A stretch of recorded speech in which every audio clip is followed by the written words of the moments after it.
Welcome to another episode of Full Time to Freelance, where we're pulling back the curtain on what happens when ambitious professionals stop playing it safe. These aren't fairy tale transformation stories. They are raw, honest conversations about trading the predictable paycheck for something that's much more valuable. Work that energizes instead of drains. Decisions that are truly yours to make the kind of Monday mornings you actually look forward to. Today I'm joined by Iain Fletcher, whose career path reads like a roadmap through tech's biggest transformations. From a farm in Devon to the executive suites of Microsoft, Google and Salesforce, Iain has spent over 20 years navigating both industry tech titans and disruptive startups like Yammer and Box. But this isn't just another success story. Iain's journey from corporate sales leader to independent consultant reveals the messy realities behind those polished LinkedIn profiles. The career pivots that didn't go quite to plan, the moments of self-doubt and hard-won lessons about what it really takes to build something from scratch. In our conversation, Iain breaks down the mechanics of solution selling, shares what he's learned from scaling teams in hyper-growth environments, and gets honest about why he left the security of a corporate salary to bet on himself. Whether you're plotting your own exit strategy or trying to make sense of today's evolving work landscape, Iain's insights will cut through the noise with practical wisdom earned in the trenches.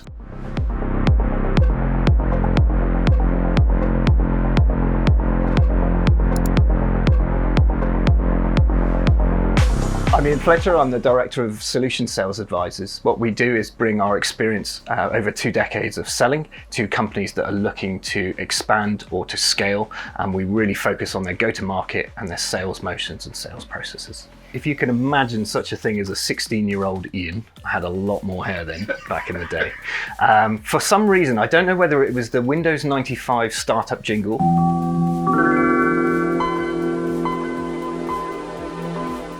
or the amount of hours that I spent playing Minesweeper, it might even have been Clippy, and if you know, you know. For some reason back then, I thought Microsoft was the coolest company in the world, and I decided, which was really rare for me to be this specific and have a career goal, that I was going to work at Microsoft.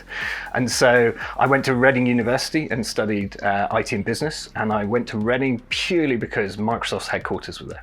So that's how kind of maniacally focused I was on getting a job. And I was really fortunate I got into their grad scheme, so my first job was kind of my dream job. I started out at Microsoft as a salesperson, cut my teeth for a couple of years being an account exec. Something happened in me that I realized that actually the closing of the contract wasn't the thing that was really motivating me. It was that look in a customer's eyes where you've gone, this is how this solution is going to be valuable to you and why you should buy it. And they go, yeah, I want your solution. That was the bit for me that I was like, wow, this is what really got me motivated. So I switched to technical sales or solution sales, and have been doing that for 20 years ever since. I mean, it was incredible. I grew up on just off a farm in Devon, deepest, darkest Devon, and then to be in a tech company and traveling the world and seeing just the amazing things that technology can do in businesses and for people was the most exciting time back then. I got a corporate Amex. I was 21 years old.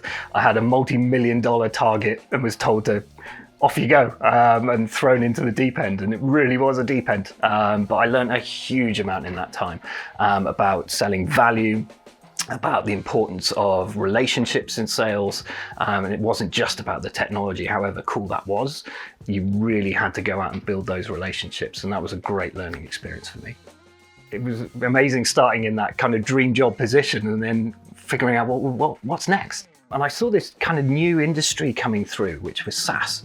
And Microsoft at the time were very much an on-premise solution. And then this small little company called Google decided to launch a pure SaaS solution, software as a service. So instead of running the software yourself, somebody else runs it for you. And if you think about all the products that you use today, the vast majority of those will be SaaS. And so this small company called Google came along and said, why don't you come and join us? And I vividly remember thinking, I'm not sure Google's got a future. I mean, is it innovative? Am I making the worst career decision of my life? But fortunately, a good friend of mine who was also at Google went, no, you need to come along. And that was an amazing experience to really be disruptive. This was new technology that was disrupting the market. And that was really exciting. And Google were an amazing employer. And I got even more spoiled. I mean, they gave me 3 meals a day. I mean, what more could you want from your career? I always had this urge to work at a startup. I don't know what it was. I think working for these big companies was amazing and I learned so much, but there was something in me that wanted something a bit different. And then another good friend of mine went to work at a company called Yammer, and he went, why don't you come and join me at Yammer? And I was like, not a chance. Do you do 3 meals a day? Do you have cool offices? No. But he said, why don't you just go to San Francisco, go and meet the team in San Francisco, and then make a decision. And so I got a free trip to San Francisco, so I was like, why not? So I went, and the second I walked through the door, I remember vividly going, oh no, because the bug got me. There was something, as second I walked through that door, I was like, this is where I'm going to be working. I'm going to have to leave Google behind. And so I did, and you couldn't have picked two opposite companies. Google, best offices in the world. I walked into Yammer on day one. It was in Soho. I was in a suit. Yep, you can imagine. I didn't have a beard. And I walked in and some of the windows didn't have glass in them. The office was a complete mess, but it felt like home. And I loved every second of working at that startup. I got to a point where I realized that actually I wanted to try something for myself. I've done 20 years of being in these environments that were risky, but pretty safe. You're spending someone else's money to make this growth, and you've been very blessed to work in an industry that is growing massively, or has been growing massively. But I decided I wanted to do something for myself. I wanted to try and not have someone to blame. What you just said sounds really scary. Was it? My goodness me, yes. I mean, it was really scary actually, and not always for the things that I thought it would be. If you look at, what I was coming from and then going to absolutely nothing and it all being on my shoulders, there's this kind of the immediate thing of finance, that kind of financially, can I do this? Go from a well-paid job to literally nothing and have to build from scratch. But what surprised me the most about me personally was the journey that I've been on in understanding my value to me, my value to my family, and my value to my friends and to the community around me. The value was my job. And then all of a sudden I gave that up and I really started to question, what the hell is my value? What do I stand for? What do I mean to other people? And it was a really difficult journey to go through actually. When you remove what you thought your value was to try and figuring it out again. It was nothing to do with the business, but that was probably my biggest challenge when leaving and probably my biggest fear. But then the final pieces, so you've got the finance, you've got the what's my value, and then you've got the fear of failure. How did the fear of failure piece kind of work itself out? Because you're doing your own thing now. I don't think it will ever work its way out. I think I still have that in the back of my mind, but it inspires me and drives me forward rather than it being a crippling fear. I've got to a point now where, I don't mind if people know I'm struggling a little bit, right? Sales were down this month, or, I haven't got any new business for the last 2 months. I'm okay with people knowing that now. I can't believe I've just said that on a YouTube channel, but it's okay because that's not my worth. I'm trying desperately hard to get this company working. And what's really surprised me is actually people are for you rather than against you. I always thought people would judge me if it didn't work out, whereas actually people seem to genuinely want this to succeed and are really interested in finding out what I'm doing and how it's going. Not from a, haha, I told you were rubbish, but actually from a, how can I support you? And so my network has been huge to help me get over that fear and actually adjust from feeling judged to actually feeling supported. And that was a huge turning point for me, personally and professionally. You may know that I'm a big fan of the number 3, so I asked Iain what his top 3 practical lessons and advice would be to others considering taking the leap from employment to entrepreneurship. I think the first thing, and possibly the most important, is do it for the right reasons. I was fortunate enough to leave Salesforce on a bit of a high. If you're going to try and start your own company, don't do it out of not being happy where you're at, or doing it out of frustration or those kind of things, because that motivation lasts for a while, but it's not strong enough to keep you going. So do it for the right reasons. Do it because you want to build a company. You can see that you can add value either through a product or a service to someone else, and do it for the right reason rather than any kind of frustration or negativity behind that. I would say the second is surround yourself with other people, and other people that can speak truth to you. I remember one of my old teammates who I'd managed for 6 years. I asked for some help with branding, and he gave me some really stark advice, and he gave it in a way that was like, you've got to do this, whether you like it or not, you've got to do this.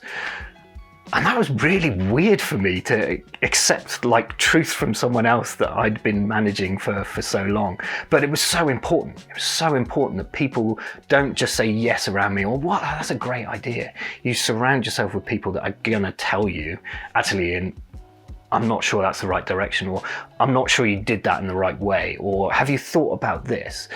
People from your network, they want to invest in you sometimes, and so let them do that. And then finally, I would say, don't be lazy when it comes to learning how businesses work. Now, I'd been in business for 20 years.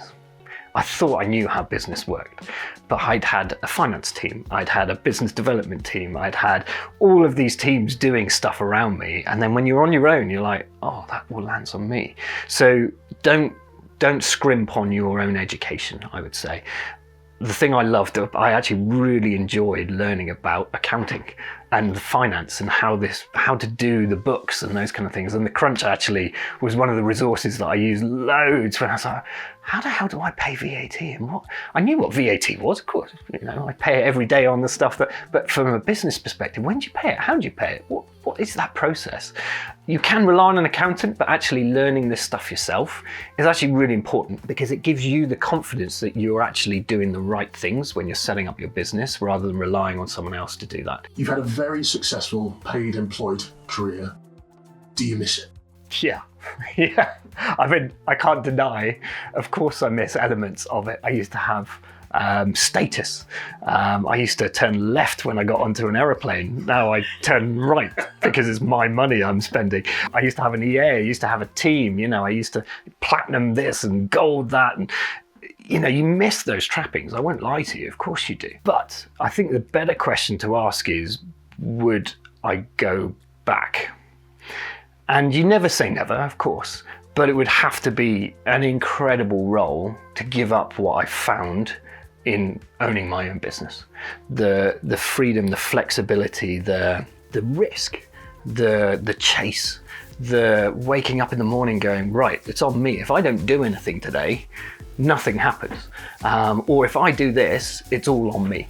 And that I've grown to absolutely love. So it would be very hard to give up my business now. Iain's 3 key takeaways. Start your business for the right reasons, and he did stress this a fair amount. Secondly, surround yourself with honest mentors and supporters who can provide constructive feedback and guidance. Thirdly, and this is probably my favourite, is self-investment. Build in the need for continuous learning, especially about the business fundamentals like finances and operations, which are critical to running a company independently. From an accountancy perspective, Crunch are always on hand to help, and their teams are super responsive, from getting you started up as a sole trader to potentially a limited company, all the way through to optimizing your operations to make you as tax efficient as possible. That's it for this video. Join us again on Full Time to Freelance, where dreams become reality, one brave decision at a time. Thank you so much for watching, and we'll see you next time.